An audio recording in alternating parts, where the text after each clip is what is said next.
works at the moment, trying to get some shows out in the States. That's Yes, great. I can't wait nice. for that because we need some anarchy here in the United States. I mean, we're currently in the middle of our election, and I'm just going to kind of jump right to it because I know as you guys, as UK punkers, what are your thoughts about Brexit? Because not too many Americans really know about the situation. I think it'd be, Man, yeah, yeah. I mean, I've talked to a lot of um, like US bands and rappers and producers and that, and they're all talking to me about coming to the UK. I'm like, do it soon, Mm-hmm. because like everyone's screwed, man. It's hmm. like it's the visas, like the tax you'll have to pay on merchandise. It's gonna be crazy.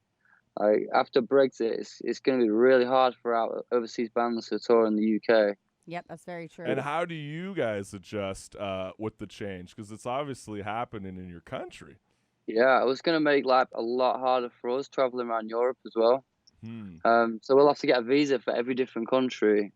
We'll have to pay tax on all our merch, and it's basically it's cutting the legs off the UK music, because anyone that's not a really established band is gonna is the only way they're gonna be able to afford to go to Europe to do a tour is if they're selling out 800 cap venues, Wow. Which which is is really hard. pretty mad.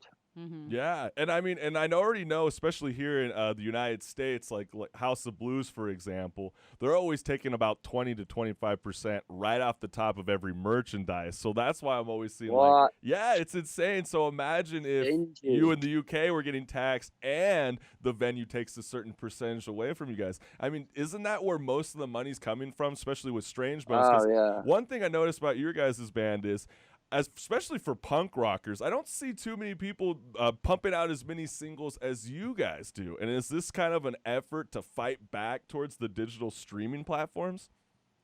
No, not really. I love the digital streaming platforms. I think they're great. I do also love vinyl as well. You know, you've Yeah. got to adapt in this modern world. Like you've got to adapt. And the reality is, like people's attention spans these days are not what they used to be, including my own, including our generation. Yeah, right. So like, it, my idea behind releasing loads of music is just constant streaming, because we can now. Like Yeah. you go back like 40 years and you couldn't do that. Like you couldn't even get in the studio. Mm-hmm. So Yeah, like, everything's more accessible, isn't it? Being in a band is more accessible to put your tunes out there, and as a listener,